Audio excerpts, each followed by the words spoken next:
are people, if it's natural, it's healthy. Well, arsenic is natural. Right. No one's going, bro, you got to try this organic arsenic. Right, It's amazing. right. It's organic arsenic. Yeah, so yeah. Oh, please, you don't want to go just regular arsenic. Okay, stepping back from the arsenic for a moment. Yeah. For a moment. You go online, there is protein must have raw meat, this. Why all of a sudden has protein It feels very faddish, actually. Yeah. What's driven that? Is there a... Fad in nutrition? That never happened. Oh, exactly. So is there strength behind this, or is this just, it's the next fashion statement, I'm wearing a suit made of prime rib? Yeah, and why is your field so fad susceptible? I think because we all eat at least 3 times a day, and so it's always on our mind, right? Like, not everyone's thinking about astrophysics, but people are always thinking... Excuse me? Wow. I mean, I am. Minutes in, she's slamming the host. Blood drawn. This is great. I'm not. No, she's right. She's right. I mean... You know what you need? You need a crookie. That was awesome.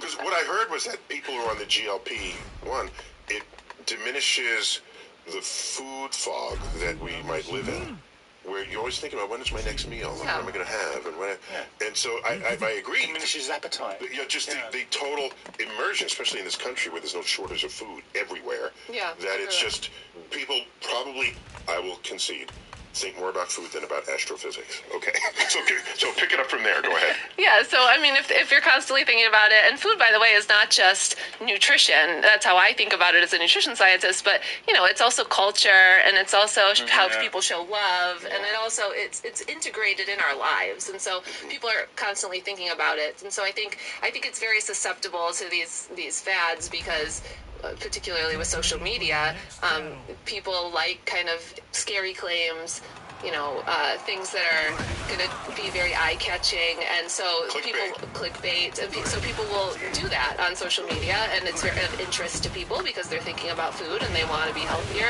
and so I think that's why it's so susceptible. So pick up the protein angle now. Well, in terms of that, studies show most people are getting adequate amounts of protein from red meat. And isn't this sort of more of a marketing story than anything else? Yeah, I think right now what we're seeing is a fad with protein. I think if you look at all of the data sets, from Haynes and other data sets, it shows that most Americans on average are getting adequate amounts of protein. Some demographics... From red meat or anywhere else. Yeah. That's not the sole source of protein. From anywhere else, and probably over-consuming red meat, to be honest. Is this driven by the manosphere and the bros who just want to bulk up? Make the muscle happen? Yeah, I think a large part of it on social media is certainly driven by, this carnivore movement and yes, the manosphere, as you say. I think also you have to think about, in terms of protein, what types of protein you're getting. And there's certain demographics that are maybe a bit deficient in protein. Older adults, we tend to see, could use a bit more protein. People recovering from injuries or surgery could use a bit more protein. And underinformed vegetarians, too. Underinformed, yes, because if you're going to follow a vegan diet, you certainly can get enough protein and adequate protein, but it takes a bit more knowledge in terms of what sources you're getting that food from. And so those specific demographics we're looking at, but on average, Americans get adequate protein. Well, so then the question, touching the manosphere, if necessary, there's what the nutritionist would say is the right amount of protein. If I give myself more than that, what happens to my body? Well, it depends how much. Obviously, anything, if you're over-consuming anything, it can be detrimental, but most people aren't over-consuming protein, and could probably, they just raised the, recommended amount of protein in the latest dietary guidelines, and that falls in line with research. There's not a huge, concern there for the average American, but it is a bit higher than what we'd recommend. No, but if you get more, does that make my muscles bigger? I mean, what are people getting out of exceeding the recommended dose of protein in a day? What are they getting out of it? It depends on the rest of your diet, but they're just over-consuming calories at that point. So they're not. There's a limit to what. If you're doing resistance training. If I do resistance training, and my muscles have to rebuild, that's right. I need more protein than your normal amount in order to bulk up. Is that correct? If you're physically active and you're doing a lot of weightlifting, you are probably going to want a bit more protein. Is physically active picking up a remote control? I'm just curious. It can be. Depends how many times you pick it up. It depends on how much your remote control weighs. That would probably not necessitate more protein, though. If you glued your remote control to the barbell? Yeah. Which I have. Makes sense. All right, going back into something you just said a little while ago about the layers of different processed and ultra-processed foods. Are we into that food pyramid? Because I thought, like the pharaohs, we'd got rid of that some time ago. But it's back? What sort of... Is it inverted? Is it good? Wait, the pharaohs had a food pyramid? I didn't know. Well, they just had pyramids. There you go. Yeah, I heard someone call it the new pyramid a food tornado. Because it's a flipped pyramid. Okay, so they flipped it. I grew up, there was no food pyramid. That's how old I am. Then they put in a food pyramid. Yeah. And I found it confusing because the top of a pyramid, that's the pinnacle. Right. And there was like red meat at the top of their pyramid. And at the bottom, I don't care about the bottom of a pyramid, that was oats and grains and things. So the message to me felt a little weird. It was sponsored by the cattle farmers. by how I look at a pyramid, that pyramid versus how I think about pyramids. So there's a new pyramid today. When did that come out? Nobody told me. Yeah, so it's the dietary guidelines. So the pyramid is the visual representation of the guidelines. So the first food pyramid came out in the early 90s, which is funny that you say that because I was in elementary school when the food pyramid was out, and so that makes sense to me as a pyramid, that the smallest amount eat sparingly, because that's how I That's learned like the it. most cherished amount right at the top. I have a completely different sense of it. But He dresses as a pharaoh when he eats, which is a totally weird thing when you go out to dinner with him. It's very awkward, but Walk like an Egyptian. Oh no, you did the dance. Yeah, I had to do he it. does it in every restaurant. yeah, so we have dietary guidelines that come out every 5 years. That's mandated. It's a group of scientists that get together. They work on a scientific report for 2 years, and then they present it to the USDA and HHS, and then we have new dietary guidelines that come out. And U.S. Department of Agriculture Yes. and Health and Human Services. Yes. Gotcha. So those two departments kind of work on it together. And there's always a visual representation of the dietary guidelines. The original one was the food pyramid. In 2005, that changed to something called My Pyramid that no one knows about, but it was a very confusing pyramid, even more confusing than the first one. And then in 2011, under the Obama administration, we got My Plate. And so that was a plate that had half your plate fruits and vegetables, a grains group, a protein group, and then milk. So it's that kind of feels very doable. It feels intuitive because that's how you eat. Exactly. Yes, and as someone who taught nutrition, it's a pie chart. it's easy to teach too. Except it's not a pie. Right. It's just a chart. Yeah, it does say pie. Fruits and vegetables instead of It's foods. a vegetable pie chart. So Brussels sprout pie. sounds delicious. Oh, man. So we've had that since 2011. And that seems like a sensible It was sensible. graphic. It was quite Yes. sensible. And what was that? Tell me. How were those angles? It was played? half fruits and vegetables, and then a quarter grains, a quarter protein, and then dairy, and then a fork. that was the visual representation. So we had that. Dairy was separate from the circle? Yeah, it was like a cup of milk. A cup of milk. Yeah, Okay. that just kind of showed. Dairy And- lobby got in there. And, Okay. yes, it did. And so again, this is a visual representation of the dietary guidelines. So you have dietary guidelines. It feels very, very easily interpretable. Yes, and as someone who taught nutrition, it was easy to teach, right? To kind of show you a plate. It was intuitive for people. So in 2026, the new dietary guidelines came out, and they changed that. So we no longer use My Plate this year. Damn, and now we have man. a reverse pyramid. So the top is the biggest part, and the bottom is the smallest part. Okay. And What's happening there? And so what they did, it's very interesting. If you go and you read the dietary guidelines, the actual guidelines themselves aren't all that different than our previous version of the dietary guidelines, which had My Plate as the visual. And so they say to get a variety of proteins from plant and animal sources. They keep saturated fat to less than 10% of calories. They say to limit added sugar. So a lot of the very similar things. But the visual representation is very different, right? And so if you compare like My Plate to the new pyramid, the new pyramid really only shows animal proteins. I mean, they have like, if you look at it, they have a couple of beans, I think, on it's just kind of a bunch of foods on the pyramid. And animal proteins are very visible at the very top. And then also vegetables at the top.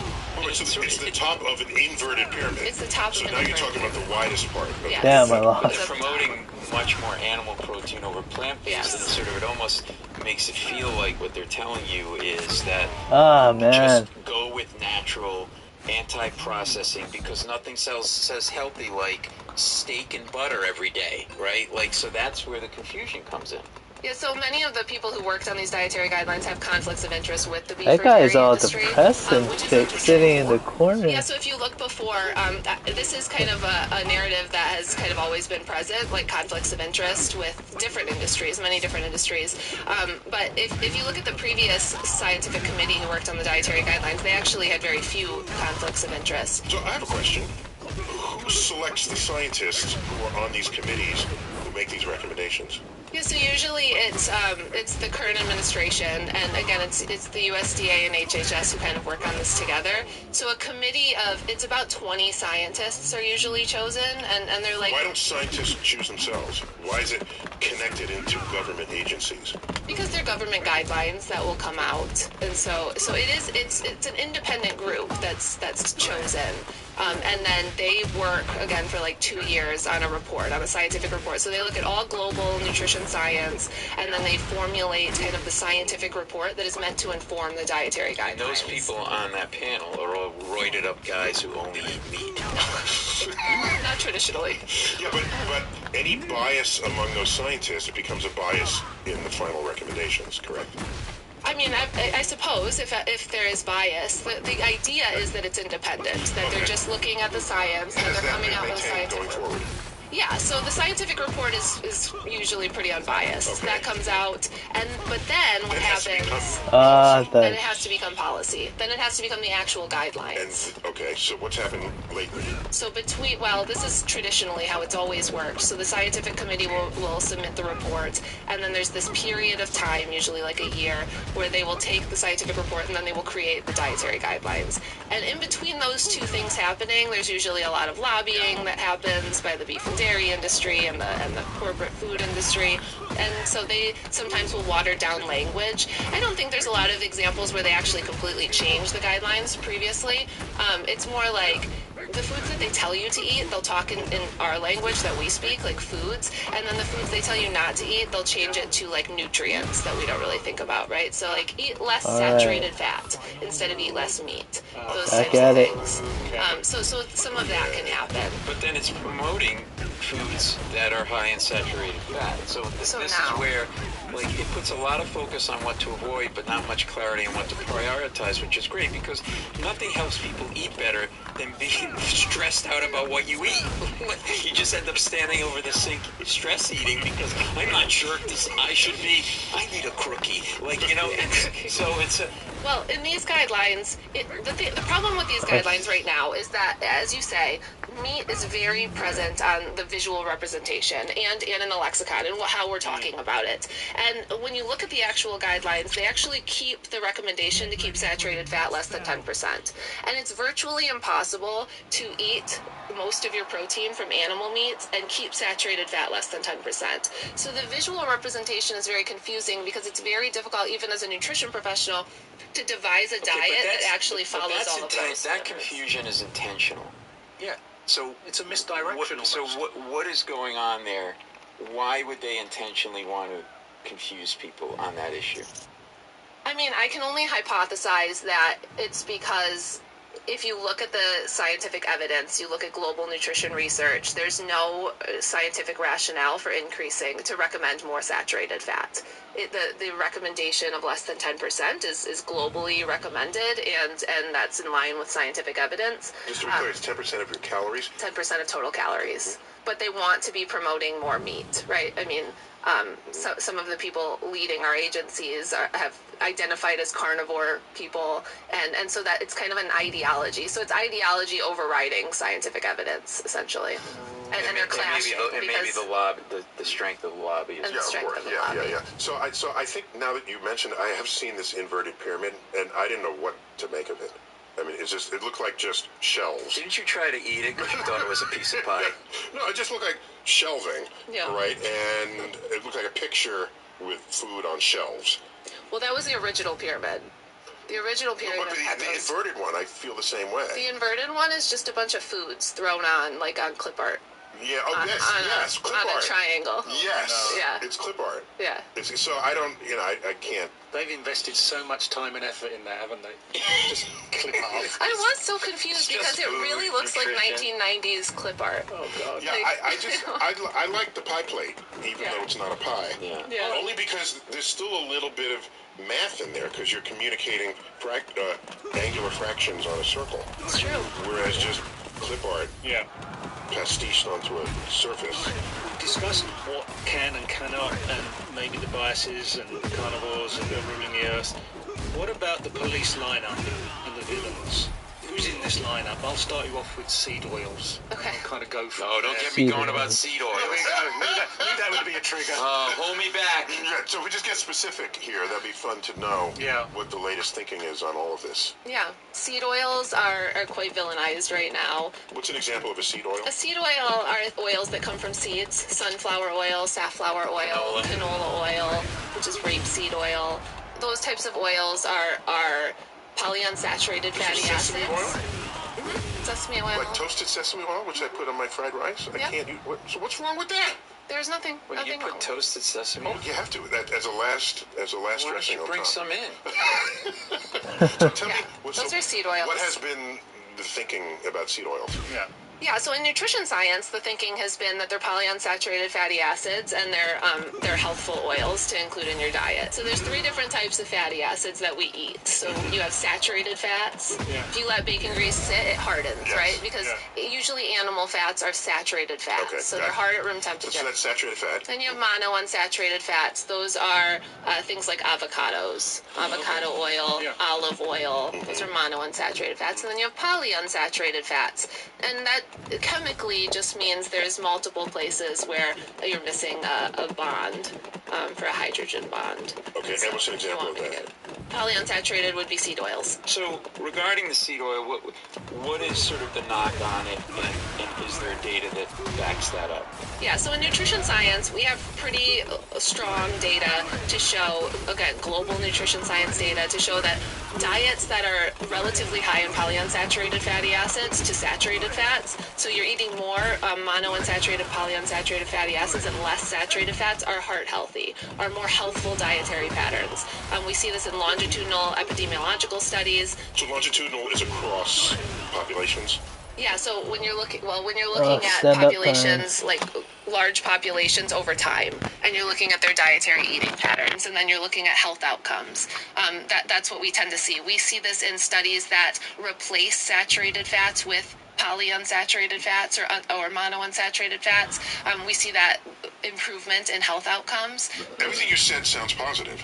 So why would there be a resistance to seed oils? There tends to be this thing in nutrition where, and the way that misinformation spreads really quickly is they take a mechanism of action and then they say that that's going to happen in a human model, which we know that that's not really the case. Most mechanisms, most hypotheses based off of mechanisms don't actually end up doing what we think they're going to do. So these are people who say that these are bad for you. Yeah, so what's a list of what's bad for you that they would claim? So seed oils are rich in polyunsaturated fatty acids, linoleic acid, alpha-linolenic acid. Linoleic acid converts to something called arachidonic acid, and arachidonic acid can be inflammatory. They can have pro-inflammatory markers, and so this is where this comes from. But the problem is that when you look at the conversion of linoleic acid to arachidonic acid, it doesn't convert effectively at all in the human body. It's less than 1%, usually closer to 0.1% conversion. And so if you're just looking at that conversion and saying, well, this can convert to this and this can cause inflammation, that's where that comes from. And it sounds sciencey and it sounds like they know what they're talking about, except for when you actually look at it in a human, it doesn't pan out. And we actually see the exact opposite, which happens all the time in science. But what is the motivation for doing that? For taking that leap to push people to think a certain way about something when the data shows otherwise? And I know I'm asking you to sort of read tea leaves here, but you're the expert. Yeah, I mean, I think that it has to do with this anti-science movement that we're living in right now. I think it speaks to this idea of like, oh, the scientists are wrong, the government is wrong, they're lying to us, because seed oils have been recommended because they're polyunsaturated fats, and the science shows that they're quite helpful. But it means you have counterparts online who would also be judged as influencers, right? Who people are listening to right. in this regard. So I now know nothing about anything, and I see you over here, and yeah, because if you got a ring light, then you know everything. And the inflammation people over here, how am I going to decide? It's a good question, and I think as scientists we've been failing. We've been losing that war, so to speak, because we haven't been going to spaces where people are to bring them information. For a long time it's been quite frowned upon to go to social media or spaces where people are, and if you're an academic or if you're a scientist. Right. I think that's changing now because we're seeing how important it is. Yep. But I think we need more of it, and so we need more people to go and kind of explain the science, because I'll be honest, even when I first got into this field, because this has been a narrative for a very long time that like seed oils are unhealthy, and so I just assumed they were. I was like, yeah, seed oils are unhealthy, and then I learned kind of the science behind it and what the evidence actually shows, and I changed my mind. I've yet to hear anyone explain to me why ultra-processed foods would be bad for you. It's just declared. And even if it is bad for you, why is it bad for you? I'd like to know that, please. Yeah. Because I like a lot of different kinds of ultra-processed foods. Yeah, so ultra-processed food, that definition, first of all, we don't have a regulatory definition for what that means. So I think the FDA is trying to establish some sort of definition, but in the science world, we do have a definition. It comes from the NOVA classification, which is a research group out of Brazil. And so if you ever see like research studies talking about ultra-processed food, it's most likely using that definition. And so it categorizes foods into 4 different foods. So there's unprocessed, minimally processed, processed, and ultra-processed. And the definition of ultra-processed is just simply, it includes an ingredient or a processing method that you don't have access to, so you can't replicate it in your kitchen. Gotcha.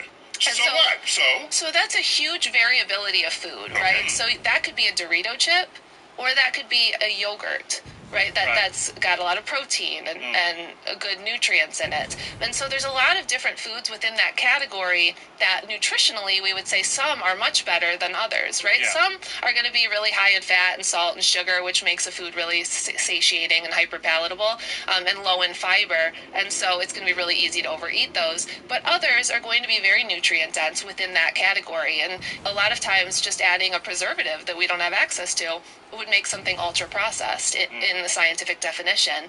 And so the idea that all ultra processed foods are bad for us is kind of more of like a moral argument. It's like you're moralizing food at that point. But that is part of the problem, is that for the average consumer who doesn't have time to drill down on this because they have family and work and 6 kids and blah, blah, blah, it's like it's become muddied in a way for people, right? And so almost that term is like it's like a villainous term now.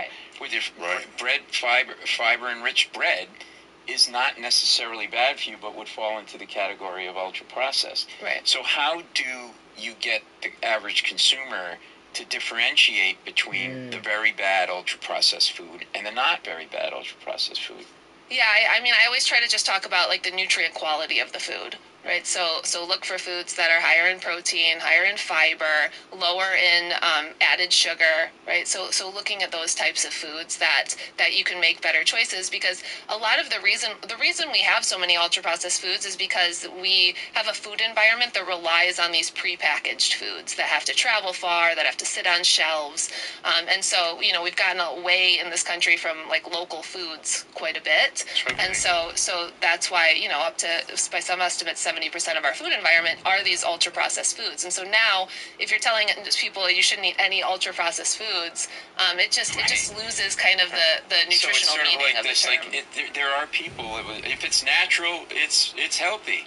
Well, arsenic is natural. Right. No one's going, bro, you got to try this organic arsenic. It's amazing. Organic arsenic. Yes, Oh, please, you don't want to go just regular arsenic. Okay, stepping back from the arsenic for a moment. Yeah.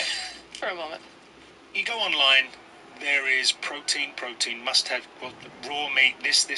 Why all of a sudden has protein... Feels very faddish, actually. Yeah. What's driven that? Is there... Fad and nutrition? That never happened. Exactly. So is there strength behind this, or is this just... It's the next fashion statement, I'm wearing a suit made of prime rib. And why is your field so fad susceptible? I I think because we all eat at least 3 times. Okay, here's an idea for you. Instead of lathering on chemically filled, unnatural sunscreens, what if instead you drank some watermelon juice? It's true. Watermelon juice acts as a natural sunscreen. Watermelon has something known as lycopene in it, which contains antioxidant and anti-inflammatory properties that help hydrate and nourish the skin to protect it from the sun. It's well known that hydrated and nourished skin is far less likely to be damaged from the sun. Lycopene also takes care of the imbalances caused by free radicals in skin cells, which ultimately means it helps with fine lines, wrinkles, age spots, and other signs of aging on the skin. I drink and eat lots of watermelon, and people rarely think I'm as old as I am. So drink lots of watermelon juice this summer. Okay, hold on. Okay, here's an idea for you. Instead of brushing your teeth with unnatural toothbrushes, what if instead you ate 7 pickles? It's true. 7 pickles act as a natural teeth cleaner. Pickles can have something called vitamin K, which helps activate osteocalcin to make dentin, which is a calcified tissue that helps protect your teeth from cavities. It's well known that mouths with more dentin are far less likely to get cavities. Pickles also have calcium, which is really helpful for teeth too. And in Western cultures, the number 7 is often considered lucky, so 7 pickles feels right. I eat lots of pickles, and people always compliment me on my healthy-looking teeth. So eat lots of pickles this summer, and I hope you know none of this is real, and anyone can make shit up for views. Wear your sunscreen. Cheers. Wear your sunscreen. Okay, here's an idea for you. Instead of lathering on... So I went on Trevor Noah's podcast, which was very fun, and he shared a clip from our interview this week. In that clip, I mentioned that we get our fiber from carbohydrates. And in response, several people in his comments and in my DMs have accused me of spreading misinformation because fruits and vegetables also contain fiber. In fact, this person yelled at me about it in all caps, which seems aggressive. So this is just a quick PSA that fruits and vegetables are carbohydrates. There are 3 macronutrients: protein, fat, and carbohydrates. That's it. Outside of alcohol, all of our calories come from those 3 macronutrients: protein, fat, and carbs. Animal meat is an example of protein. Olive oil and butter are fats, and most plant foods like grains, fruits, and vegetables are carbohydrates. They're categorized that way because that is the primary macronutrient that they provide. In fact, fiber itself is a carbohydrate, which you can actually look up by looking at the nutrition label, where you will see dietary fiber listed under total carbohydrates right alongside sugar. That's because fiber is a type of carbohydrate. So yes, we get our dietary fiber from carbohydrate-containing foods, and fruits and vegetables are carbohydrates. Okay, hope that helps.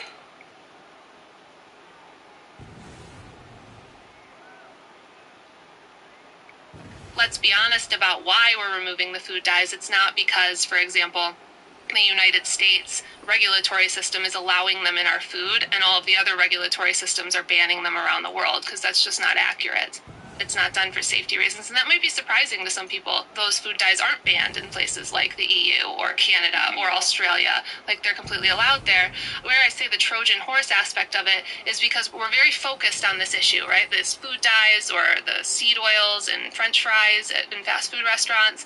Meanwhile, the foundation of our public health institutions are being gutted, and we're rolling back environmental protections, and we're cutting billions of dollars from healthcare access and food nutrition access, and all of these things that are the foundation of ensuring a healthy public in the United States are really being eroded because we're so focused on some things that really there's not a lot of evidence to suggest are going to make a measurable impact on our health. I did not understand. Let's be honest about why we're removing the food dyes. It's not because, for example, the United States regulatory system is allowing them in our food, and all of the other regulatory systems are banning them around the world, because that's just not accurate. It's not done for safety reasons, and that might be surprising to some people. Those food dyes aren't banned in places like the EU or Canada or Australia. Like, they're completely allowed there.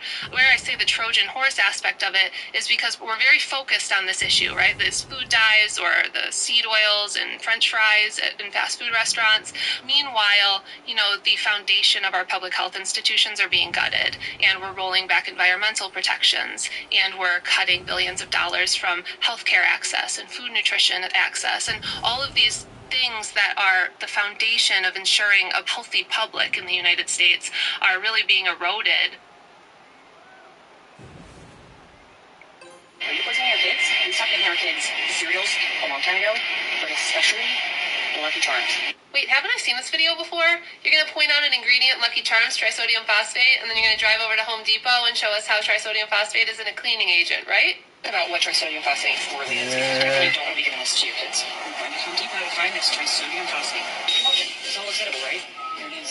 Trisodium phosphate. I knew it because the woman I stitched yesterday saying that there was antifreeze in Hidden Valley Ranch dressing posted this exact same video 3 days ago. I'm in the cereal aisle, and we don't eat cereal in the family. I'll tell you why. Yes, Lucky Charms food fix so fun. Trisodium phosphate. It's also in Cinnamon Toast Crunch. You want to know what that is? Let me show you. Would you look at that? I'm headed into Home Depot to find trisodium phosphate. Trisodium phosphate.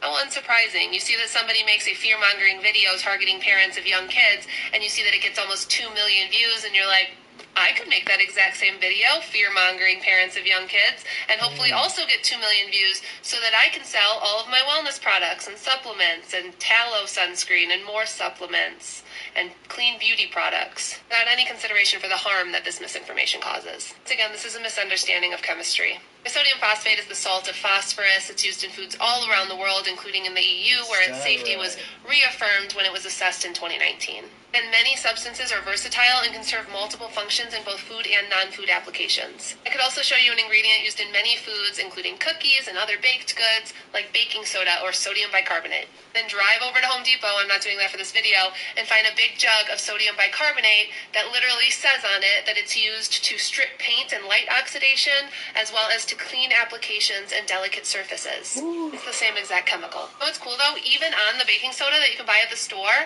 it says 100 plus uses. And then if you turn it over on the back, it's like a little chemistry lesson. It says cooking and baking, health and beauty, fresh pets, cleaning and deodorizing, and do-it-yourself lab play. Like making a volcano, which I just did with my son. Science is so cool. Fear-based misinformation. This is very, very interesting. Very, very interesting. I want to be like her. There's a list of ingredients, basic ingredients that people always interact with, always have in their homes, that they might not be sure if they're good or bad, including myself. So I'm going to do a quick fire of maybe a few.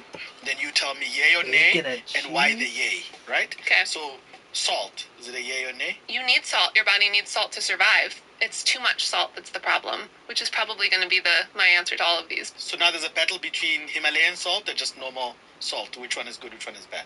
They're both fine. Marketing.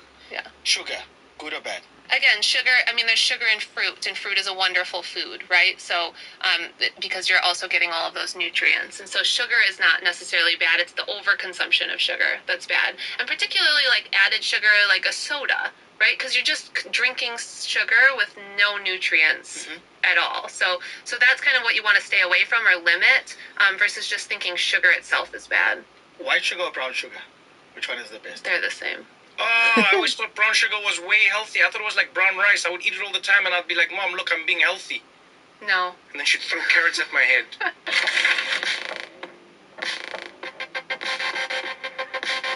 This is What Now with Trevor Noah.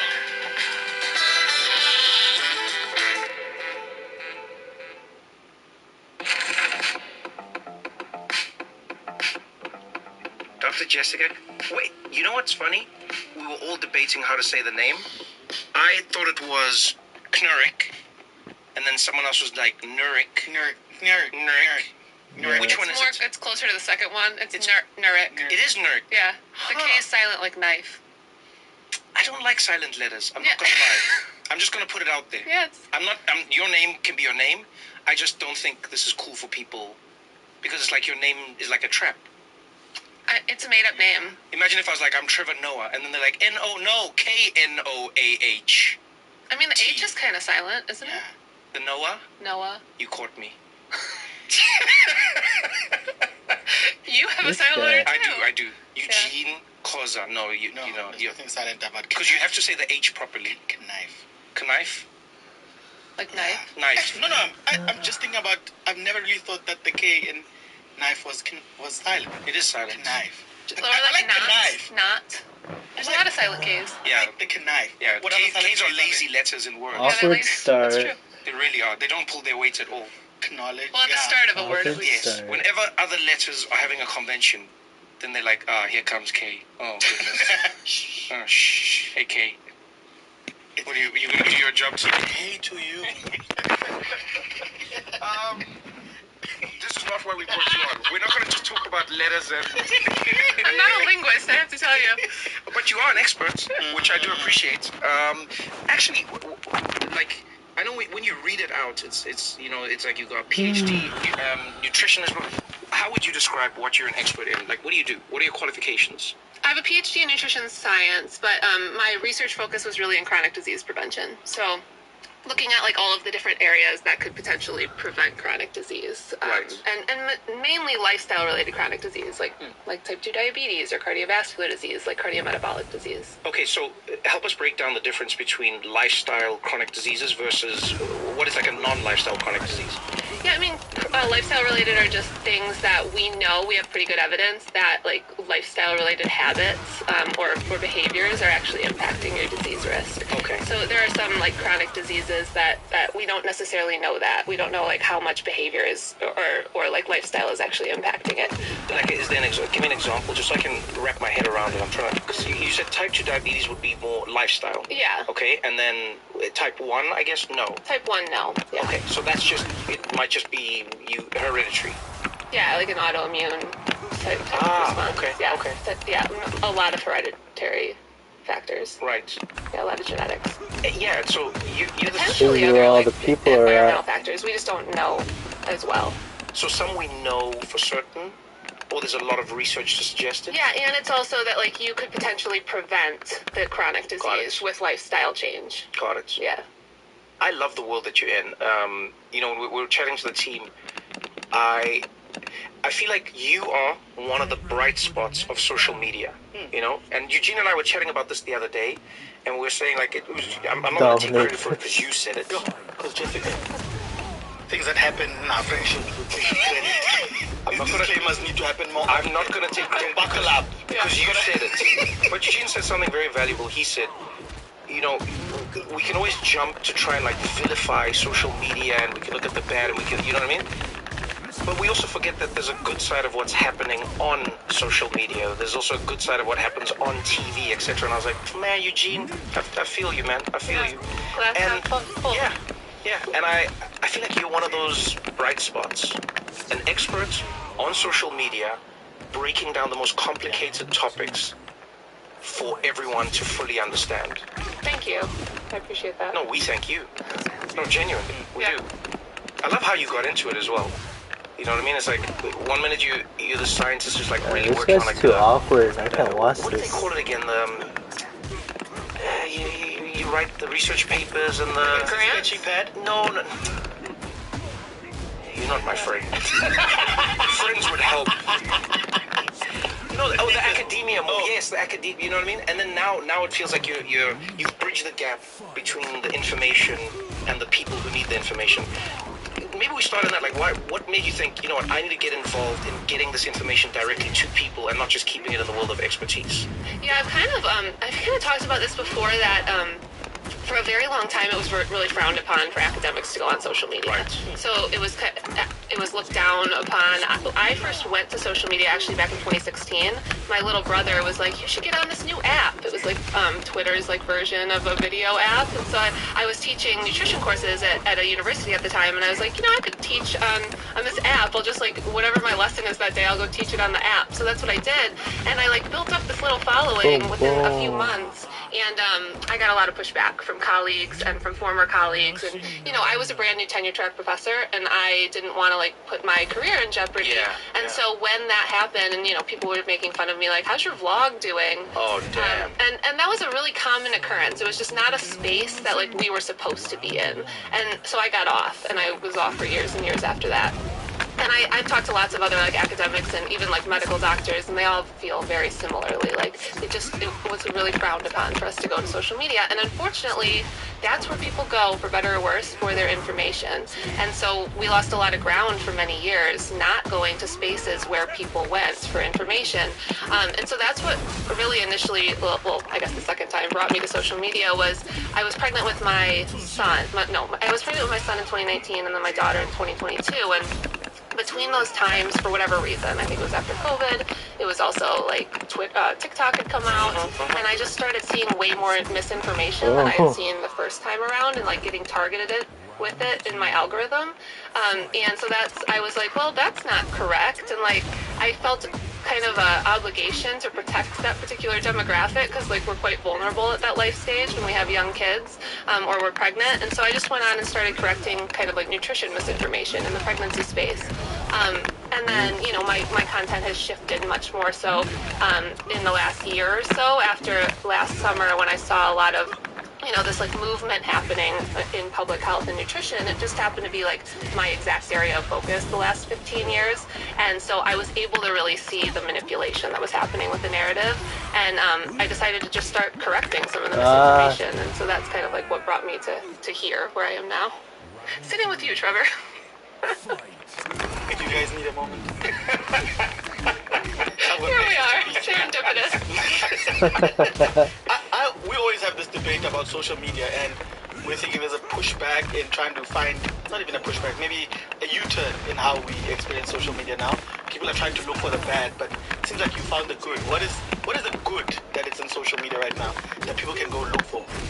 Well, I think that there's a lot of good content out there. You just have to like sort through it and sift through it, right? So like sifting through the bad. But I mean, social media gives you the opportunity to learn from people you never really would have been able to learn from before, right? Like if I have like a question about some sort of like beauty product, there's like so many dermatologists out there, or cosmetic chemists, just like creating content about it, and I'm like, this is wonderful. So I think that's a great part about it. If you can find people giving credible information, I think it could be a great source of information. How do you figure out who the credible person is, though? Yeah, That's like the biggest obstacle for me is, you know, when my friend sent me your videos at first, I was like, this is amazing. And then the second thing I always have to tell myself is I go like, is it amazing because I want to believe it? Because I'm not an expert, so how do I know this is the right thing? And that becomes like the ultimate paradox online is you get it from an expert, so you think it's real, and then you go, wait, how do I know this person is an expert? Because everyone's a doctor. You know, Dr. Oz, and then if Dr. Oz says it, no, do you know what I mean? Like people just doctor, everyone doctor. Like, how did you? Was there a moment when people were like, "Who are you to say this?" I'm sure people even say that to you now in some way. I'm sure there's some people who go like, "You're the scam. You're the fake person." Yeah, people are always going to do that, right? Did you just say that? What do you mean? This is how you feel. No, that's not how I feel. I said that. There's so much conviction in your eyes. Yeah, because I channeled the comment section. Okay, maybe let me ask Jessica the question. Okay, you ask the question. Okay, Jessica, do you find that sometimes on social media people look at you and think, perhaps, maybe you're the scam? That was actually better. Yeah. That was better. I think that yes. I think that if if I'm saying something that like somebody doesn't like, it's very easy to write somebody off just saying like you're a scam or whatever it is. I think there's a couple of things you can look for. This is not foolproof, but like some things to like identify if somebody is giving accurate information. They tend to not be super sensational, so which plays really well into the algorithm, right? So a lot of times in my space, if it's like nutrition misinformation, they'll scare you at the front of the video, right? They'll scare you about like if you're poisoning your children or if you're consuming toxins. Experts don't generally talk like that. Like genuine people who are trying to educate are not going to scare you. They're going to explain the nuance. So if there's some sort of inflammatory claim at the front, that's kind of a red flag. And then particularly then if they walk you through kind of why that's so toxic or whatever it is, and then try to sell you something at the very end. Generally, those are some like good red flags. I'm not saying that's always the case, but that's just something to like keep in mind. Maybe this information, has an ulterior motive to try to get me to purchase their whatever it is at the end. So I think kind of being aware of that, and then again, really sensationalized information is generally not how like experts talk. That feels like the crux of the RFK Maha movement, Make America Healthy Again, which, by the way, is a great starting point. Who doesn't want America to be healthy? No one. Oh, yeah, you know what I'm saying? Well, some people do. Yeah. You know what I mean? But it's like, who doesn't want America to be healthy? And then they go like, hey, the foods that we're giving our kids and one of the things I noticed about, somebody like RFK and the people around him is they're often really good at identifying real problems. Yeah. They're not lying about the problems. And so they rope you in by saying, hey, kids are unhealthy and kids are not getting good food in schools and, the medicine, the pharmaceutical industry might not have your best. And everyone's like, yeah. And then to your point, it flips. And then they sell you something. Yeah, I mean, it's great because, you know, they'll if you identify a correct problem that, like, we all care about, and then you see somebody kind of countering some of the, like, misinformation that's being spread, it's very easy for those people to be like, why don't you want America to be healthy? People will ask me that sometimes. Yeah. And it's like, wait, no, I want America to be healthy. That's why I'm talking about this. But I think it's, like, a brilliant kind of, like, propaganda tool to do. It's the snake oil salesman handbook. That's what it is. You come in, you identify the problem, and then you go, I immediately can cure this thing with my snake oil. Yeah. Yeah. But I also feel like with nutrition, it gets very tricky sometimes. You know, growing up, there were those ads, they would be like, open your cupboard right now. Your food pantry, open your fridge right now. Yeah. Everything in there that you see is wrong. Then they'll be like, fresh fruit and vegetables, you must eat this and eat that. But now, later on in life, you get to hear so much sugar in fruit, so much sugar in this, so much sugar in that. Don't drink fruit juice, it's not good for you. It feels like the messages have been... Let's actually, what is the truth around that? Fruit good, fruit bad? Fruit good.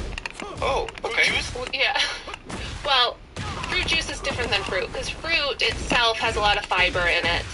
Fruit juice kind of strips out the fiber. So fruit juice essentially has a lot of sugar and not a lot of the fiber that real fruit has. And so those are differences in terms of like their metabolic impact on you. So we don't have a problem eating too much fruit in this country. Like most of us, almost 90% of us, don't meet fruit intake guidelines. So the benefits of eating fruit, which is like all of the micronutrients and polyphenols and antioxidants and all of that, and the fiber, far outweigh any problems that we would see with like the sugar, because the sugar's packaged within the fruit. So it's different than just like drinking a soda, for example, which doesn't have any of that. It's just the sugar. I can eat half a watermelon. Yeah, in one sitting. See? That's a lot. See? Okay. Does that give you GI issues? Yeah. You feel itchy somewhere? Because that's GI. I don't think that's GI. Oh, I'm glad we've got an expert here. I don't think GI has... GI is like gastrointestinal. No, it doesn't. I've never had any problems, actually. Okay. Like how do you know if you're having too much fruits? I mean, I don't know that there's like a specific symptom or sign for having too much fruit. And again, like too much is going to be very individual, right? When we make recommendations, like 2 to 3 servings of fruit a day, like those recommendations are just for the general population. But someone else might be able to tolerate much more than that versus somebody else. Someone else. Okay, yeah. So I'm exceptional. You might have an exceptional fruit tolerance. I have an exceptional fruit tolerance. But here's my... Specifically watermelon. Yes, watermelon. I love watermelon. I mean, how can you not love watermelon? You know the greatest scam ever committed is eating it shirtless. No. Oh, but I'm into it. Let's try it. I've never thought of that. Spot's gone. Wow. Just use a sticky chest. Damn. Then shower straight up. No, what I was going to say is like the rest of the watermelon that's left. What I was going to say was like the craziest thing, the worst thing that ever happened was like when I came to America and then I discovered like watermelon had like racist connotations. And I was like, what? And they're like, oh, black people love watermelon. And I was like, yeah. And they're like, you love it. And I was like, yeah. They're like, no, but you love it. Yes. I was like, yeah. Where does that come from? Man, it's all like, Jessica, do you know? I have no. So if I remember correctly, there was a whole thing around it. Ryan, you'll probably know this, but like there was like a whole originally it didn't have any racist connotations or anything, but as black people in America were choosing their foods and were making them and were enjoying them, then racist groups were like, we've got to find ways to poke fun at them, and so they became the stereotype. Fried chicken was one of them. But here's the thing, black people like fried chicken, but you know who else likes fried chicken? White people. Yeah, thank you. You can't sustain an entire industry just with the black people in America. I trusted you more when you said white people. I was like, she missed the criteria. And she's a My nutritionist. family loves fried chicken. Yeah, thank you. You see, we have just there we go. Oh, so there was this. Oh, okay, I see what you mean. Yeah, and then they just made it a thing. But there was also something around like the farming of it. Like if I remember correctly, I mean we'll fact check this, but I think there was a story around like black farmers post-slavery started growing a lot of watermelon themselves. Yeah. And it was one of the crops that were easiest to grow. And so they were like, because they had farming experience, unfortunately. And then they were like, we're going to grow watermelon. And it became like a crop that they were using and they were making a lot of money from. And then there were just racist people who were like, we got to shut down this watermelon vibe. And so to make it distasteful to others, funny enough, like sort of like it was another, scammy thing before social media. They went, well, you know what watermelon means, you know where it comes from. And then that's where the stereotype sort of like gains its footing. I always feel like in any industry, there's always corporations getting involved and trying to take people off eating fruit and vegetables that are fresh and going for the packaged foods. Do you find that in urban areas and in cities and in first world countries mostly, fresh fruit and vegetables are very expensive and unattainable for most people? Yeah, they're certainly more expensive relative to when we're looking at like the caloric density, so how many calories are actually in the food. They're certainly more expensive than these packaged foods. A lot of that is because of the policies that we've enacted in this country, and particularly kind of like zoning laws that have created these what we term food deserts in a lot of the urban areas, where they literally don't have access, like easy access to a grocery store with fresh fruits and vegetables. So they're going to dollar stores and they're going to gas stations for a lot of their groceries. And so, what we might take for granted going to a grocery store, like I live in the suburbs, there's like 5 grocery stores within a close proximity. Yeah. A lot of people don't have that, and so they have to take multiple buses to get to a grocery store, and then they don't have transportation, so they're carrying all of that home, and it just, the barriers of access are much higher. So it's not even just cost, it's also just accessibility of fresh fruits and vegetables.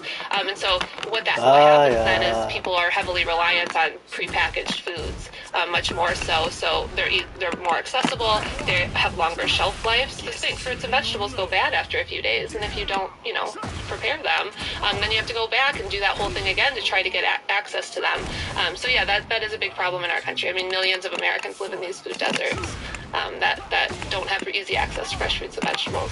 How do we think of ultra-processed foods? Because depending on where you look, they'll tell you they give you cancer, they're causing obesity, you shouldn't eat any of them. Some people are like, oh, it's in moderation. Some people are like, no, that they're completely fine.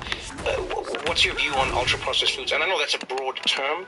Yeah, we should define it. Yeah, let's define it. So there's not a great definition for it, which is why HHS right now has kind of an RFI out to think like a request for information to figure out like what is a good definition for ultra-processed foods, because they do a lot of talking about ultra-processed foods, but we don't have a great definition. In the nutrition science research, we use something called the NOVA classification. NOVA classification. Yeah, so it's out of Brazil actually, and so they did like a first effort years ago to define what ultra-processed means, and they defined it as foods that include an ingredient or a processing method that you don't have access to. So you can't replicate it in your kitchen. So the best way I can explain it is with corn. So unprocessed would be corn you pick from the garden. Okay. Minimally processed would be like frozen corn.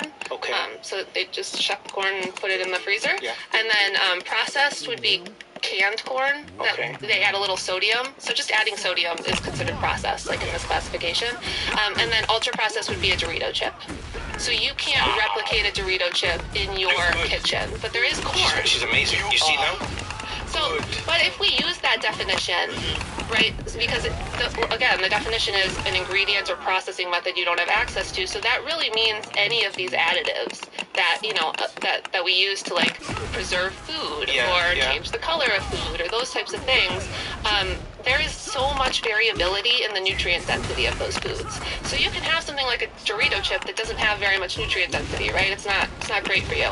But then you can also have something like a protein powder would be considered ultra processed, but you're getting a lot of protein in that protein powder. Right? So you can't just go good or bad. Exactly. And the people in charge right now are wanting to go good or bad and kind of like demonizing the previous administration for not like taking a hard stance on ultra processed foods, but this is the reason. When you look at the science, there's like nutrient dense ultra processed foods and they're more accessible, and so if someone can devise a healthful diet that includes a lot of ultra processed foods, but that it can still be a health promoting diet for those people who don't have access to fresh fruits and vegetables, for example, then we can't demonize those foods, right? We have to identify that, those can actually be health promoting. And so we still need to do a lot more research in this area, and They've been doing some of that research at the NIH, looking at ultra-processed foods. So it's a very nuanced kind of like ecosystem there. But at the end of the day, low-nutrient ultra-processed foods, these prepackaged foods, there's pretty good evidence that they're negatively impacting our health. How do we figure this out? Is there like a simple trick that we can use when we're out there buying food? You know, so let's use Doritos as an example. Yeah. Someone grabs a bag of Doritos. I did. I wasn't going to say who. Someone grabs a bag of Doritos, right? They haven't eaten that morning. Yeah. I didn't. I wasn't going to name any names. And then they start nibbling away. And you can see that this person is hungry. And they're just like, I just need like a few little nibbles of a thing. And then they eat it. And then afterwards, they still don't really feel like they've eaten anything. I don't. And their stomach isn't full At all. and they're going, I still need to eat something. After the podcast, yeah. And because I feel like I need to eat something, it means that wasn't like necessarily bad for me, or didn't. Do you get what I'm saying? Mm-hmm. How do what is that gap that we're because we all experience it. Someone goes like, oh, I still have space. Mm-hmm. So help me understand that, because on a you know, if I just read it, ultra dense calories, I'm like, yeah, I understand this. I don't really understand it. Okay, so with Dorito chips, let's take Doritos. Yeah. I mean, I don't mean to throw Doritos under the bus. No. Let's say all chips. Yeah. All the chips. Chips. Yes. Let's look at chips. Yes. So chips tend to be high in salt and fat. Okay. And so any combination of salt, sugar, and fat is going to be what we term hypersatiating, right? So it's going to be like you can just keep eating it, right? And corporations, by the way, are not trying to hide this. You remember those commercials that were like, you bet you can't eat just one? Yeah. Like, Once you pop, you can't stop. Yeah, you can't stop. So like they're designing these foods, you know, with salt, sugar, and fat to be hyper palatable, hyper satiating.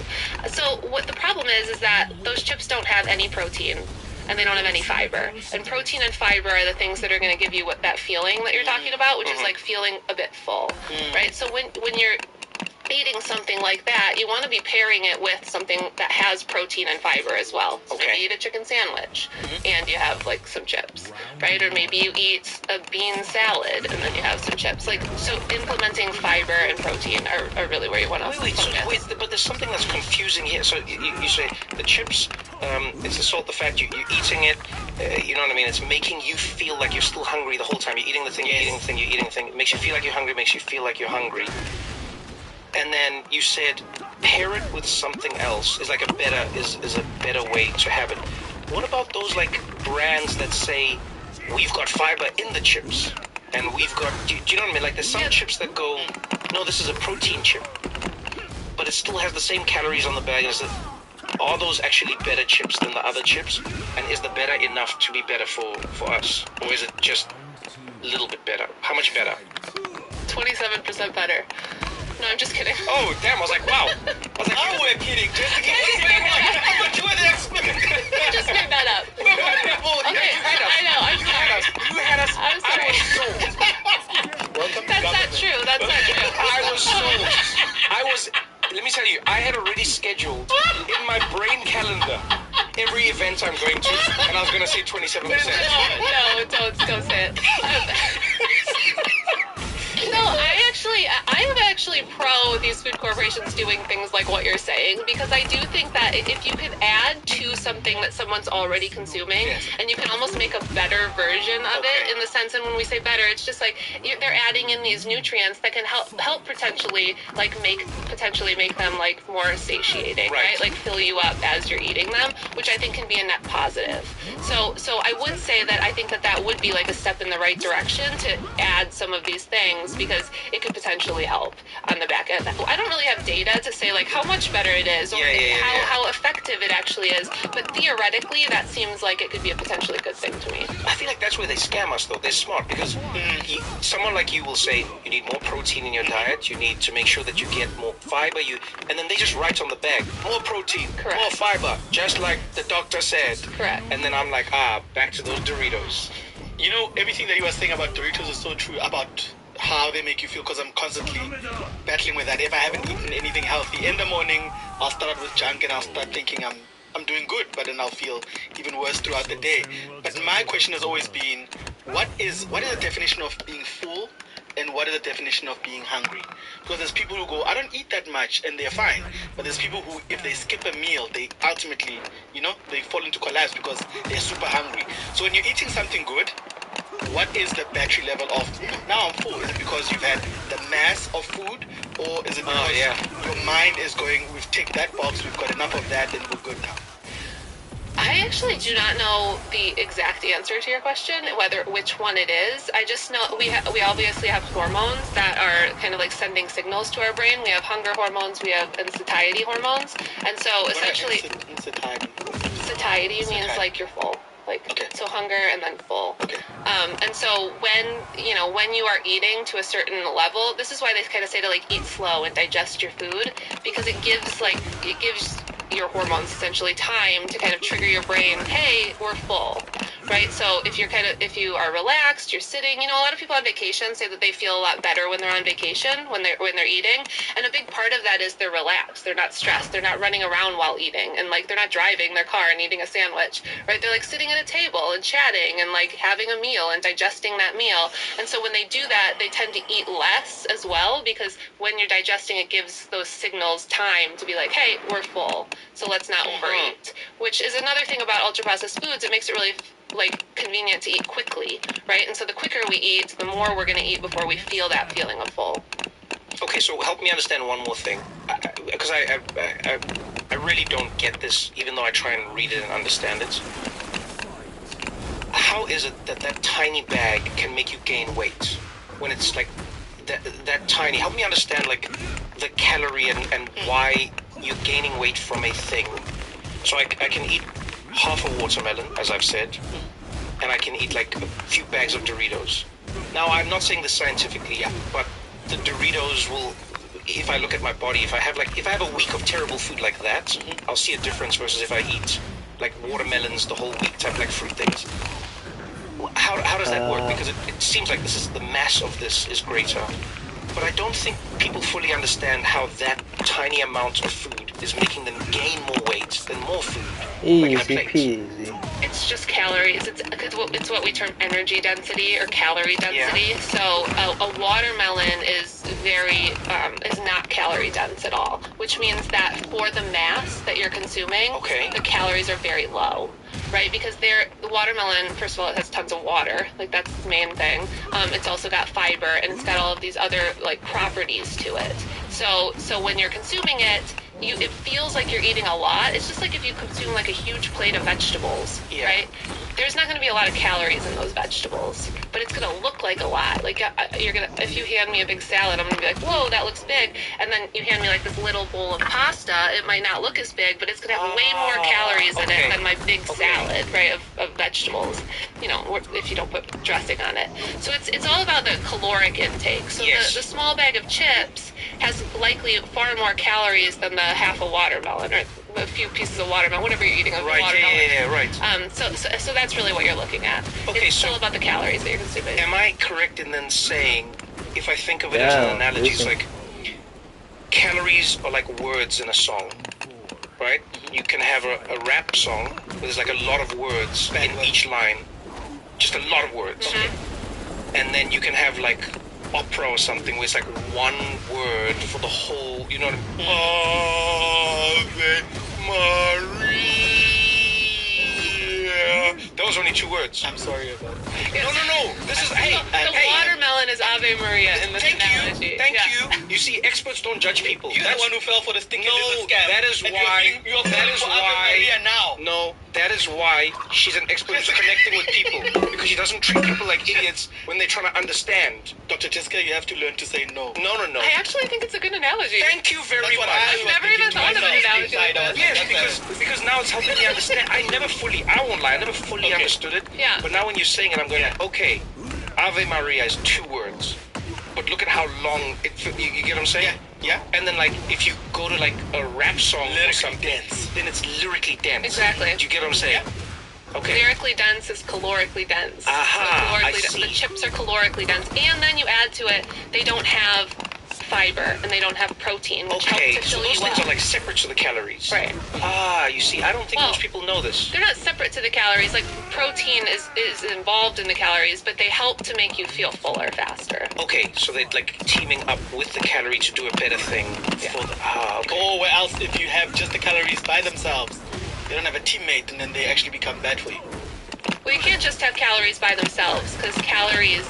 I mean, do you really want me to get into Yeah, this is nutrition? why. Yeah, this is what people need to learn. I genuinely. Yeah, okay. So we have macronutrients and micronutrients. Okay. Macronutrients are vitamins and minerals, right? Vitamin C, vitamin D, whatever it is.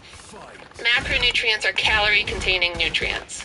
So that's protein, carbohydrates, and fat. Those are the three like So everything you eat is comprised of or protein, carbohydrates, fat. Got it. And two And out those of all those have three, calories. Okay. two out of those three have been demonized. Carbs and fat. Yeah, and we need all of them. They're all very important. Okay. Yeah, they all play roles in our. So if you were advising somebody on their diet and they said, I'm staying away from carbohydrates and fats, you would be not happy? No, because you cannot eat a 100% protein diet. That would be very bad for your body. Why is that bad for your body? Because, well, first of all, we run on carbohydrates. I mean, that's, and we're getting our fiber from carbohydrates. That's the only place you can get your fiber. And you also need fat for brain health, for many things, for nerve signaling. So fat's incredibly essential, particularly, for all of us. So each macronutrient has a really important role in our body. And they all kind of play together. And so you can say, I'm going to eat a lower carbohydrate diet, and that could be potentially beneficial for someone. Okay. But you can't just, cut out carbohydrates and fat and only eat protein. Just only eating, raw chicken breast. So Which also would have a little fat. It's hard to get, pure protein unless you're eating just all ultra-processed protein powder. So when we see these people selling that diet online where they go, I've just been eating meat only for 2 months and I feel amazing and now there's no cancer in my body, we should be skeptical of that. Yeah, and just to be clear, meat has fat, right? So if you're eating steak or you're eating really any meat, it's going to have some fat. So meat has protein and fat without carbohydrates. Okay, got it. So they're eating a protein-fat diet without carbohydrates. And yeah, what the literature says is there can be short-term benefits for some people on a diet like that, where you're really reducing carbohydrates, like a ketogenic diet or a carnivore diet. But the long-term literature does not pan out. We don't have good evidence that that's sustainable for the long term. When we look at food labels, how are we able to discern any of this ourselves? So, I know there's that simple rule that they give you where they say if you want to stay healthy, stay on the outside of a grocery store. Yeah. Wow. And they go just never go in. So stay on the perimeter and then leave. And they say you will be healthier. Right? But if people are looking at a package, how do you know when the thing is or isn't bad? Because I remember once seeing RFK was talking about ingredients in food, and he was like, look at the bag, and I had to read the subtitles. I was like, Sticky Lizard, is that you?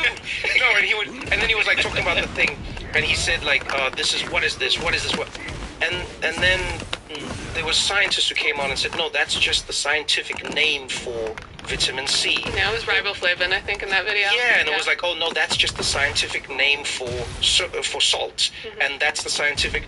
So, is there a shortcut, or is there a way to know what the colloquial word is versus the scientific word? Or how are people supposed to know this? Because it all seems like it's poison when you read it on a bag, but then some of it is not, and then some of it may be. So when you're looking at a nutrition label, and this is why I'm a big advocate of front of package labeling, which is more clear for people to really understand, this is high in sugar or this is high in fat, so people are more aware. Right now we don't have that, but they're working on it. But we have labels, and you'll always be able to see the amount of calories, the amount of protein and carbohydrates and fats, and then an ingredient list. Right. And so, it depends on what someone's goal is, really. If you're looking at a label, I don't actually look at labels much myself, because I kind of, I don't eat a ton of prepackaged food, but the prepackaged food I eat, if I'm buying crackers or something, you can look at it if you want to and look at how much fat a cracker has, and then you can compare it to another cracker that has a bit lower fat. But if you are just kind of shopping for yourself, the label can give you, the way that the ingredients label is that it's the first ingredient is the largest in the food, and then it goes down from there. And so a lot of times in the ingredient list, it's like vitamins and minerals, and there's a lot of them, especially like wheat products, because we fortify our wheat here, and so they have like different B vitamins in them. So a lot of times it can feel very overwhelming to see like a big long ingredient list, but it's not as overwhelming as one might think. That's interesting, because it's actually just contained in the food, because that's how the food was made. Yeah. Like the actual, you see, I didn't know that about wheat in that. Fortifying, we fortify with like vitamins. Right. Minerals in the wheat. So you'd find that people who work out will have a pre-workout meal and a post-workout meal sometimes. Maybe it's a shake, maybe it's a salad, whatever it is. The average person who doesn't work out, do you have to be conscious about if you're going to have maybe a busy day and you're going to walk like maybe 4 miles today? Can you specifically look into your pantry or your fridge and go, I'm going to eat like this because I'm going to be active, versus I know I'm not going to get out the house for the next 4 days, so eating this might be bad for me? In terms of the amount that they're eating? In terms of the kind of food and the amount that they eat. They're going for a walk for let's say I know that this week I'm gonna walk. Okay, yeah. I'm gonna walk a lot, so I'm gonna walk from home to work. Mm-hmm. Is there specific foods that I should avoid if I know that next week I'm working from home? I shouldn't eat any of these. No, I think that you can like down-regulate the amount of food that you're eating if you down-regulate your energy expenditure or your physical activity. Down-regulate, Dr. Jessica. Like you can decrease, right? You don't have to eat as much food. Mm-hmm. So you'll eat more food when you're more physically active, and then the next week if you're less physically active, and that's where like hunger signals come in, right? And so if you feel hungry, you eat again, kind of like try to. Interesting that you said that. Do you think there needs to be an overlap in how we talk about these subjects? Because for a long time, experts have always like stayed in their lane, and I mean like just stayed in their lane. Yeah. You know, they'll go like, no, I'm a bone doctor. And you're like, but are you a doctor? They're like, yes, of bones. Like, but can you tell me what's... They're like, no, bones. And I'm not saying they shouldn't do that, but it almost feels like then the gaps open up for the people who are like, oh, I can tell you about bones and more. And those people may not be the experts, you know. Like, I've seen a bunch of your videos where, for instance, you're talking to moms.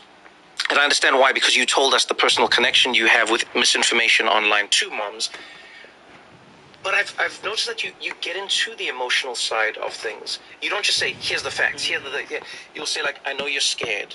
Or, hey, it might be scary when you hear, or when you might be worried about that. Or, you feel like you want to...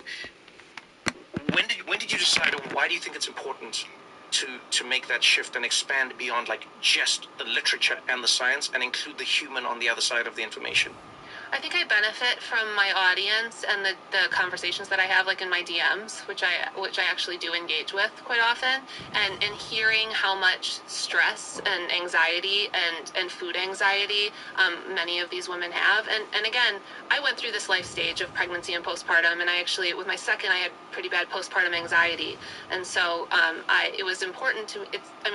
I kind of lived it, and so I understand how they are feeling, and I think that gives me a lot of empathy for what they're going through, and so that's actually why I also am like so committed to kind of correcting some of this misinformation, particularly that's targeted at new moms and young moms, right.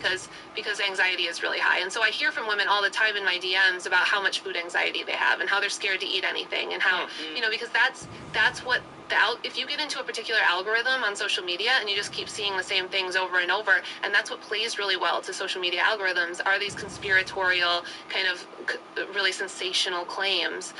It can be really problematic. And so I think it's really important to me when I'm presenting information to meet people where they are and kind of like bridge that gap, so then they'll be more open to kind of hearing the information that I'm providing and the data that I'm providing. We're going to continue this conversation right after this short break.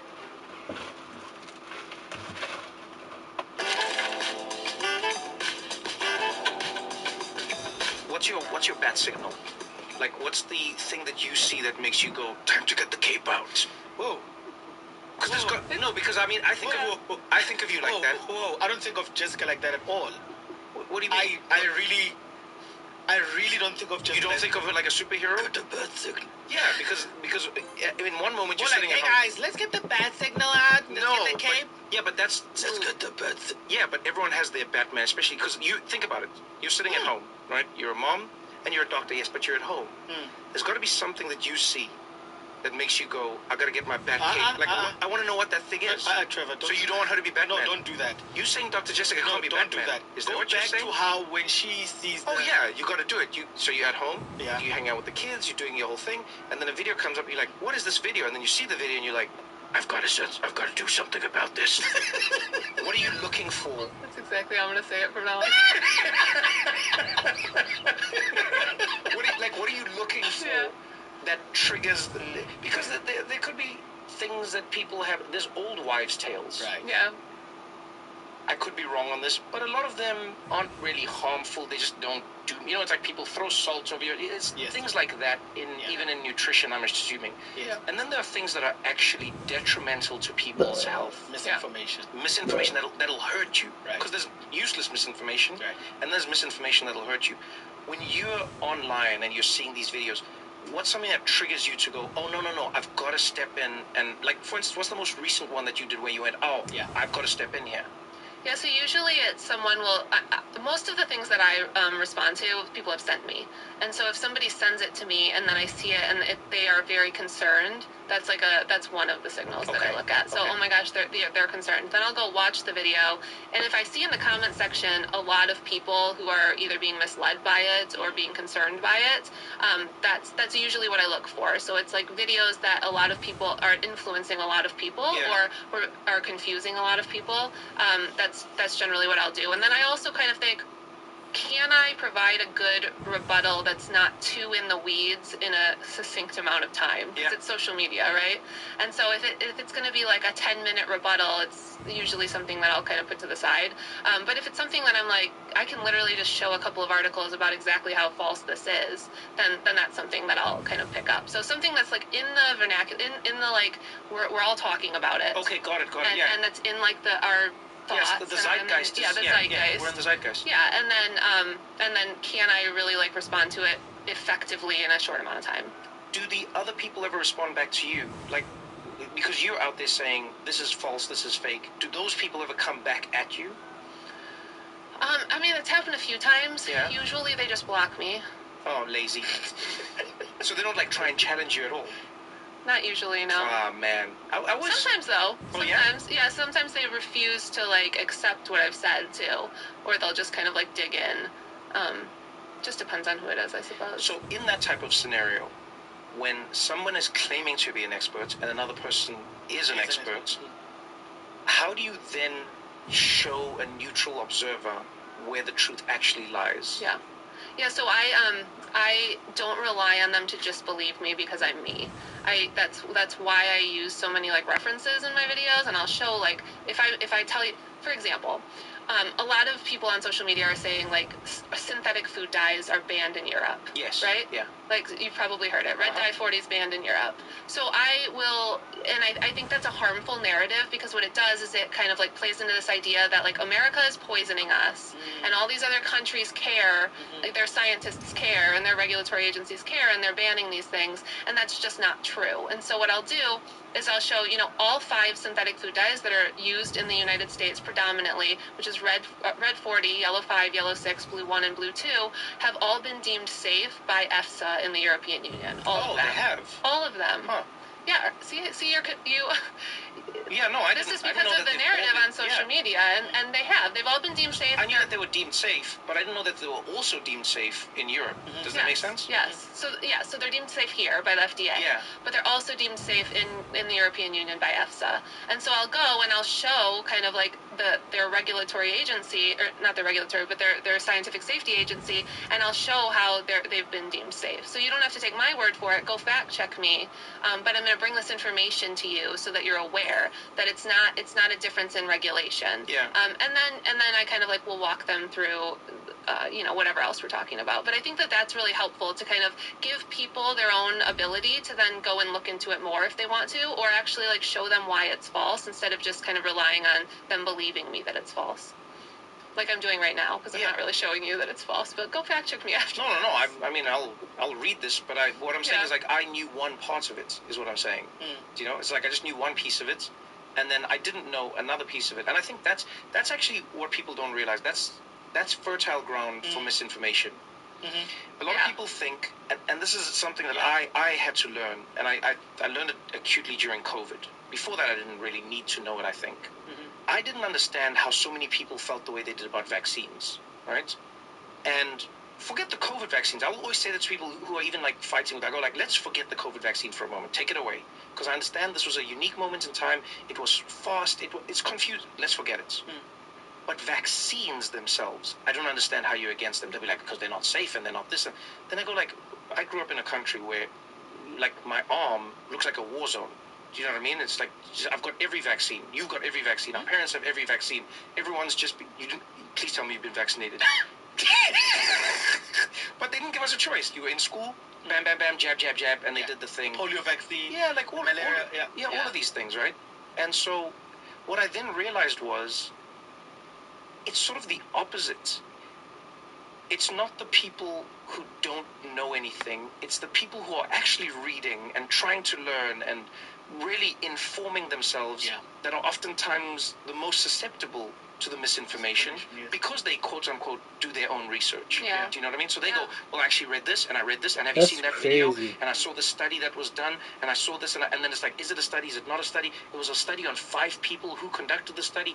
How do you even know when a study is good? Is it a meta-analysis or is it it becomes, but that's where it's the fertile ground. And so like the Make America Healthy Again movement. MAHA. If you look at it, 80% of what they're saying is sort of like the truth. The 20% is where they make the money and the magic happen. I mean, that's the best kind of misinformation. You do have a little bit of truth, and that's what gets people, that's what brings people in, right? It's like, oh, they're helping, even if it's like 80% of the time they're helping, right? Some of these people, and it's like they're giving out good information, but it's the 20% of the time where they're completely manipulating the narrative and then, taking advantage of you and the narrative. That's really the biggest problem. So yeah, I think you're right. There is a problem right now because much of the misinformation we see, which is sometimes why it's so hard to kind of combat it and like explain the nuance, because there's overlap there. There's like, yes, this is true, and here is how that is being manipulated. Yeah, because you have to go yes first. And people are like, oh, so you do agree, and then you're like, but, and now it's too late. Like seed oils is a good one. That's like one of those myths that also doesn't go away. Do you ever see these where no matter what happens, they just keep coming back? So like seed oil is a good one. Sunflower oil versus canola oil. Just seed oils. Those are both seed oils. In South Africa, that's what's going on now. Oh, that's the fight in South Africa. Yes, because they're going, canola oil is used for things that you wouldn't want to know about. Then people for a long time were using canola oil over sunflower oil. And now the switches, people are going back to sunflower. Everywhere you go, canola oil. So there's a big drive. I think it's a fight back, obviously, from the sunflower industry. That's going, you need to use sunflower oil. You need to use sunflower oil. So a lot of people now have moved there. Avocado oil hasn't caught on that much. And obviously olive oil hasn't caught on that much. But the big battle right now in South Africa is between canola oil and olive oil. So are seed oils... and sunflower oil. So are seed oils toxic? No. No. Is palm oil toxic? No. Well, palm oil has some issues with the environment, right, and with like that sort of thing. But all seed oils, the best nutrition science research that we have suggests the exact opposite than that they're toxic. And this is where again a little bit of truth kind of like gets kind of spun into these interesting narratives. So seed oils, which are basically vegetable oils, that's what we've called them. They're like sunflower, safflower, canola, rapeseed in other countries. These oils are used all around the world, right? It's not just in the United States. And what we have in terms of nutrition science research, when we look at epidemiological data and we look at people who are actually consuming seed oils, it shows the exact opposite than they're harmful for us. It actually shows a cardioprotective. Why does nutrition feel so broken? We live in a time when food advice is everywhere, yet trust is at an all-time low. Politicians are rebranding themselves as wellness reformers, influencers are shaping dietary policy, and somewhere between all of this noise, real public health priorities are getting lost. In our country, we very much set up our systems for the most people to fail. And over 90% of us aren't meeting vegetable intake recommendations or fiber intake recommendations. In today's episode, I'm joined by Dr. Jessica Nurek, a nutrition scientist and one of the clearest voices online, helping people separate evidence from ideology. Together in this conversation, we unpack how nutrition became a political battleground, why movements like MAHA resonating with millions. I don't know that you have the MAHA movement without COVID, because I think that the COVID-19 pandemic really fueled a lot of this mistrust in public health, and they were kind of able to latch onto that and use that to kind of fuel even more distrust in public health. We discuss everything from RFK Jr.'s claim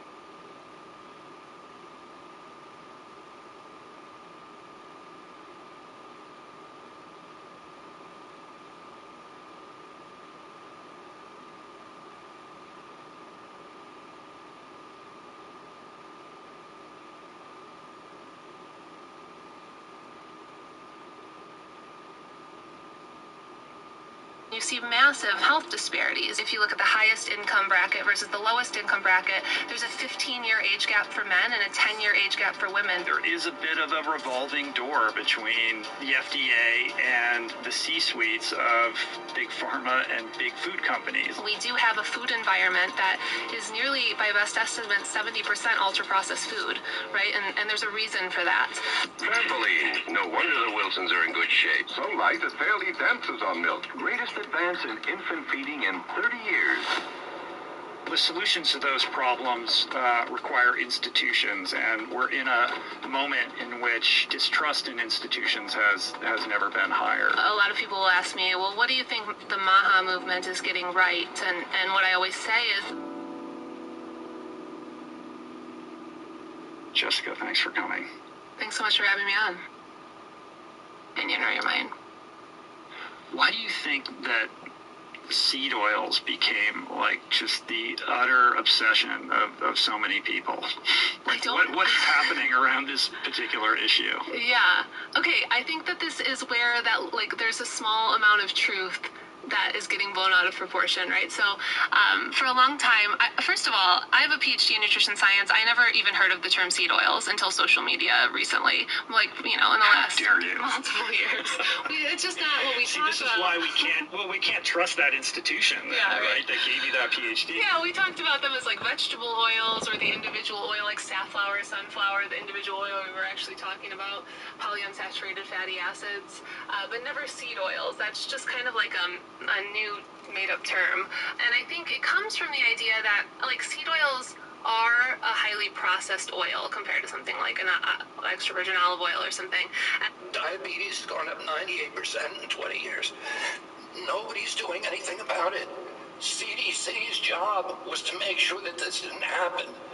And what we're going to do is reorganize CDC. As someone who's studied chronic disease prevention for most of my adult life, he's relying on you to not understand the causes of lifestyle-related chronic disease in this country, so that he can blame it on the CDC and other public health institutions, but especially the CDC, because he's an anti-vaxxer who's been calling the CDC corrupt for 2 decades and wants to dismantle it. But the thing is that the health issues that we see in this country are not because of the scientists and public health experts at the CDC. They're in spite of them. They're in spite of the daily work of the people in the CDC who stop outbreaks before they spread, that monitor our water and food safety for threats, that fund immunization programs, that support healthier school meals, expand opportunities for our kids to be physically active, and run the National Diabetes Prevention Program. And so many other things to protect.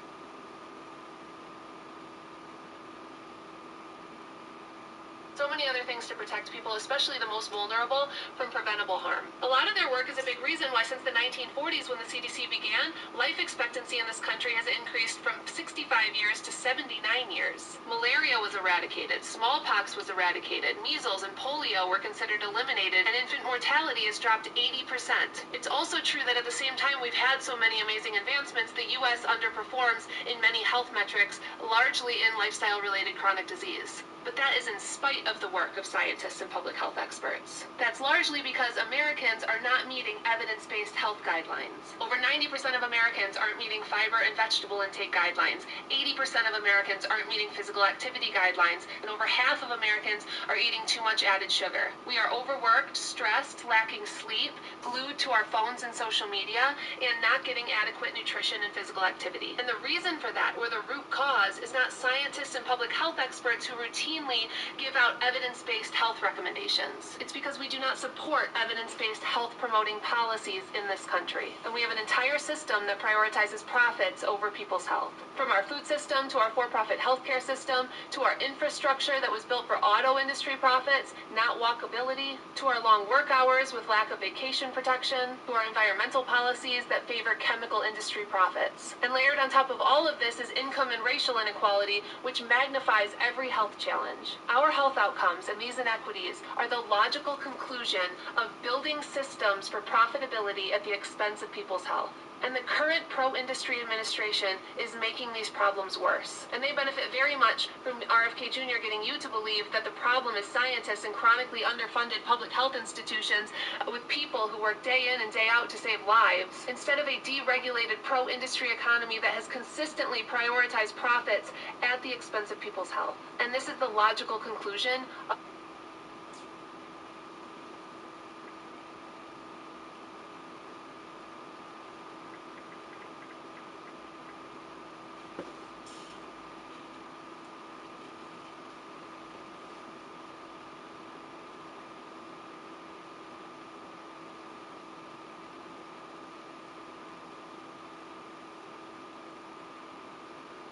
What do you think is the most harmful current piece of disinformation, misinformation around new moms? you can't trust anything that you're eating or that's around you because there's just toxins everywhere that are going to harm your baby. Dr. Jessica Norick. She's a nutrition scientist and a dietitian with nearly 1 million Instagram followers. And she's taking on the Maha movement, one claim at a time. And there's definitely a subset of people on the internet who know that from following you for a very long time, you seem to need to come back very often to conversations around the ingredients in infant formula as one example. I don't know whether that's top of mind for you, but I do know that's something I've seen. What are you seeing out there that is alarming to you from a disinformation, misinformation standpoint when it comes to pregnancy or new moms that you've been trying to dispel? Yeah, I would say, I think overall, generally, it's this idea of that, like, you can't trust anything that you're eating or that's around you because there's just toxins everywhere that are going to harm your baby. That conversation oftentimes misses kind of the fundamental idea of toxicology, which is the dose makes the poison, right? It's not the actual chemical that's the issue, it's the dose of the chemicals. For example, salt. If I take a little pinch of salt and put it in my water, that's perfectly fine and it's fine and safe. But if I take half a cup of salt and I put it in my water, that's toxic to me, right? And I think that a lot of us don't really look at things through that lens. And so a lot of times you'll hear about chemical A is toxic, but there's no mention of dose, which really from a scientific perspective is nonsensical, right? You have to talk about dose. And even if you want to talk about, a lot of, in toxicology research, a lot of these chemicals are looked at in terms of exposure, like daily exposure. And they look at, there's a lot of confusion and there's a lot of anger and there's a lot of misinformation. Where do I begin to help my family understand sort of inputs and outputs? That's the first question. And the second question is, how would I define success? Because, one of the things that are you talking about as an individual family or like from a public health standpoint? Public health, because, if we were going to say, hey, we're all agreeing that we have these issues, what are our guideposts? So I'd love to know that, because, how do we know what the goal line is? Can we ever reach a goal line? How can we have a set of things that we start to agree on that helps us to understand this was an experiment that didn't work or didn't serve us or, serve us in a certain way? Where should people begin to say, number one, what can I do? Number two, how will I critically evaluate? Because I feel like whatever's the chaos that's happening, and it feels like chaos, we'll move on and we won't be able to really say it worked or didn't work because we haven't really clearly defined the goals. Yeah, I think it's a really good question. It's something that every public health initiative, if it's a good public health initiative, defines. And so if you look at, let's say, like cigarette smoking campaigns, right? So smoking cessation campaigns. There were defined goals there when and I don't know them off the top of my head, but essentially they were like fewer people are smoking cigarettes, right? And so they had those goals, and you never look at it in, a 2, 3, 4 year period, because a lot of these changes, they're going to take time to kind of see, right? We need like bipartisan support. We need changes over administrations. And then over time, you're going to see particularly for our kids. We started a nonprofit called Stand Up Kids, which was really geared towards getting kids moving in schools through structural intervention. We had every kid at our daughter's elementary school, and it was the first all-standing moving school in the world. So all kids had a desk that was individually heighted for them. They could perch, they could lean, they could fidget. There was a bar underneath there that allowed them to move. And we were following the research, really incredible research out of Texas A&M around seeing trends and differences in BMI through just more movement, that over a couple of years, kids could really see this big delta. And, when RFK Jr. was appointed, I asked some friends, who were definitely sort of big MAHA supporters. I said, hey, do you think this is going to get more PE in middle school and elementary? How can parents educate themselves exactly what is the difference between processed and unprocessed foods? I make it really, really simple, especially with kids. I tell them, listen, if it came from nature, then you can eat it. So, meaning... Something that you've spoken about quite extensively, and it's in the news everywhere, it's difficult to avoid, is the Make America Healthy Again movement. We have a chronic disease issue in our country, right? And that's clear. We have a food environment in the U.S. that's made up of nearly 7... I guess on the topic of ultra-processed food, like you mentioned, 70% of most people's diet consists of ultra-processed food, and it's inevitable in our daily lives to come into contact with that. I mean, I don't think unless you live on a farm somewhere completely excommunicated from modern society and any metropolis, you can't really cut that out completely out of your diet. And I guess, again, some nuance is missing with ultra-processed food because there's a movement, again, which focuses on particular ingredients in ultra-processed food and maybe not the fact of food policy and the people who create the ultra-processed food and how they produce these sort of things. What role do we have to apportion blame to the food industry, food policy, and those big food corporations? Because obviously, we live in a capitalist society. They want to make food tasty and exciting and market it, which, they want to make money, great. But also, some of those same practices encourage us to overconsume things, especially children. Yeah, absolutely. I mean, I think that the blame, essentially, as you say, it's often overlooked. It's like we focus so much on personal responsibility, and we focus on, you need to eat more fruits and vegetables and whole grains and protein and eliminate ultra-processed foods, and from a personal, individual level, and we completely overlook the systemic factors that are setting us up for failure, essentially. And so that's what I like to do with my work, is because I've studied the policies behind these things for so long, and I like to explain to people kind of like what are the systemic factors that are making it really difficult for a portion of the population to even reach the guidelines that we create. So, for example, maybe I can just define ultra-processed foods too for a minute and talk about some of that nuance. So that term comes from the NOVA classification that's used in nutrition research, and it's relatively new. Maybe in the last couple of decades we've started using it, and it defines ultra-processed foods as foods that rely on ingredients or processing methods that you wouldn't have access to. So you couldn't replicate those foods in your own kitchen. And so there's 4 different categorizations. There's essentially you're using the corn to create the Dorito chip, but you can't necessarily replicate that Dorito chip in your kitchen. And within the category of ultra-processed, there's nuance there as well. So we tend to talk about this when we hear it on social media, like all ultra processed food is bad, and that's not necessarily true. I mean, there are nutrient dense versions of ultra processed foods, like protein powder, for example, is ultra processed. And when we talk about ultra processed foods as saying like we should minimize our intake, generally those are the nutrient devoid. You know, they're really high in salt, sugar, and or fat. They're stripped of fiber. They don't have a lot of micronutrients. Those are the ones that Americans tend to eat a lot of and lead to overeating, right? They're hyper palatable. And so when you think about, if you have this food environment that's 70% ultra processed foods, and at least in the United States, we have dietary guidelines, right? And our dietary guidelines say to make half your plate fruits and vegetables. Okay, so we're advising people to eat a lot of fruits and vegetables. Now, over 90% of Americans are not meeting vegetable intake guidelines, and over 95% of Americans are not meeting fiber intake guidelines. And so then you have to look at, okay, why is nobody meeting the guidelines? We're recommending this, the evidence is there that this would be helpful for health. And so then you look at something like agricultural subsidies.